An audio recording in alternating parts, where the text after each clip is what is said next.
నమస్తే, welcome to dot news. ఏపీలో ఎన్నికల హీట్ మొదలైంది. రాజకీయ పార్టీలన్నీ ఈసారి చావో రేవో తేల్చుకోవడానికి సిద్ధమయ్యాయి. ఓవైపు వైసీపీ రెండోసారి అధికారంలోకి వస్తామని ధీమాతో ఉంటే, ఇటు టీడీపీ జనసేన పార్టీలు జగన్ సర్కార్పై బురద జల్లే ప్రయత్నాలకు తెరలేపుతున్నారు. గెలుపుపై నమ్మకం లేని టీడీపీ అధినేత చంద్రబాబు కొత్త డ్రామాలు మొదలు పెడుతున్నారు. వైసీపీ ప్రభుత్వంపై ప్రజల్లో వ్యతిరేకత ఉందని, ఈసారి పొత్తుతో వచ్చి మరీ జగన్ ని ఓడించడానికి నానా తిప్పులు పడుతున్నాయి టీడీపీ జనసేన. ఎన్నికల్లో గెలుపుపై ఎవరి ధీమా వారికే ఉంది. ఒకవేళ టీడీపీ జనసేన కూటమి వచ్చే ఎన్నికల్లో ఓడిపోతే పరిస్థితి ఏంటి అనేది ఇప్పుడు హాట్ టాపిక్ గా మారింది. సీఎం జగన్ వేస్తున్న వ్యూహాలను అందుకోవడం ఎవరి తరం కావడం లేదు. దీంతో ఓటమి తప్పదని తెలిసి కూడా చంద్రబాబు ఎన్నికల ప్రచారాన్ని ముమ్మరం చేశారు. ఇప్పటికే రాష్ట్ర వ్యాప్తంగా రా కదలిరా అంటూ బహిరంగ సభల్లో పాల్గొంటున్నారు. అయితే 2 రోజులుగా బ్రేక్ ఇచ్చారు. సీఎం జగన్ అభ్యర్థులను ప్రకటించడంతో చంద్రబాబు కూడా హైదరాబాద్లో అభ్యర్థుల ఎంపికపై 2 రోజులుగా ఫోకస్ పెట్టారు. ముందుగా 10కి పైగా ఎంపీ అభ్యర్థుల జాబితాను విడుదల చేస్తారనే చర్చ జరుగుతోంది.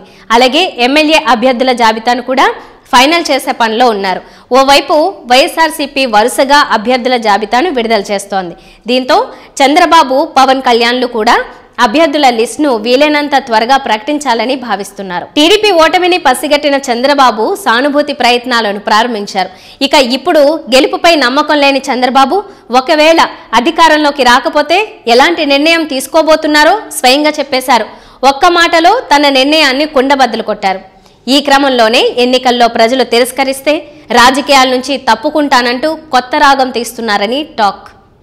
ప్రస్తుతం చంద్రబాబు చేసిన ఈ వ్యాఖ్యలు రాజకీయాల్లో హాట్ టాపిక్ గా మారాయి. జగన్ సర్కార్పై వ్యతిరేకత ఉందని, ఈసారి టీడీపీ జనసేన పార్టీలు అధికారంలోకి రావడం ఖాయమని చంద్రబాబు ప్రతి బహిరంగ సభలో చెప్తున్నారు. అయినా సరే మరోసారి వైఎస్ఆర్సీపీ ప్రభుత్వ అధికారంలోకి వస్తే తన నిర్ణయం ఎలా ఉంటుందో కూడా చెప్పేశారు. అంటే చంద్రబాబు కూడా మళ్ళీ జగనే సీఎం అవుతారని బలంగా నమ్ముతున్నారని వైసీపీ శ్రేణులు అంటున్నారు. మేం గెలిచి తీరుతామని పదే పదే గంభీరంగా చెప్పుకునే చంద్రబాబు 2024 ఎన్నికల్లో ప్రజలు తిరస్కరిస్తారని తెలియడం వల్లనే ఆ మాట అన్నారని రాజకీయ విశ్లేషకులు భావిస్తున్నారు. ఎన్నికల ముందే టీడీపీ అధ్యక్షుడు నారా చంద్రబాబు నాయుడు చేతులెత్తేసినట్లే కనిపిస్తున్నారు. తాను ఓడిపోవడం ఖాయమని తెలుసుకున్న ఆయన చివరి అస్త్రం వదిలినట్లు అనిపిస్తోంది. ఎన్నికల్లో ఈసారి ఓడిపోతే రాజకీయాల నుంచి తప్పుకుంటానని బాబు స్పష్టంగా చెప్పేశారు. ప్రజల సానుభూతి పొందడానికి చంద్రబాబు ఇలా మాట్లాడినట్లు భావిస్తున్నారు. మరోవైపు ఏపీలో వైఎస్ఆర్సీపీ అందిస్తున్న సంక్షేమ పథకాలపై ప్రజలు అసంతృప్తితో ఉన్నారని, మళ్లీ సీఎంగా జగన్నే గెలిపించడానికి ప్రజలు సిద్ధమయ్యారని చంద్రబాబు చెప్పకనే చెప్పినట్లు తెలుస్తోంది. ఇక రాష్ట్రంలో ఎన్ని రాజకీయ పార్టీలతో పొత్తులు పెట్టుకున్నా టీడీపీ గెలవడం కష్టమని చంద్రబాబు నిర్ధారణకు వచ్చినట్లు సమాచారం. సొంత పార్టీతో కాదని జనసేనని కలుపుకున్నా చంద్రబాబుకు సత్తువు చేకూరలేదు. దీంతో వైఎస్ఆర్సీపీపై గెలవడం కష్టం అన్న నిర్వేదంతో చంద్రబాబు సానుభూతి ప్రయత్నాలకు తెరలేపారనే చర్చ రాజకీయ వర్గాల్లో నడుస్తోంది. మొత్తానికి ప్రస్తుత రాజకీయ పరిస్థితులను బట్టి చూస్తుంటే ఏపీలో వైసీపీ గెలవడం ఖాయమని స్పష్టంగా అర్థమవుతోంది.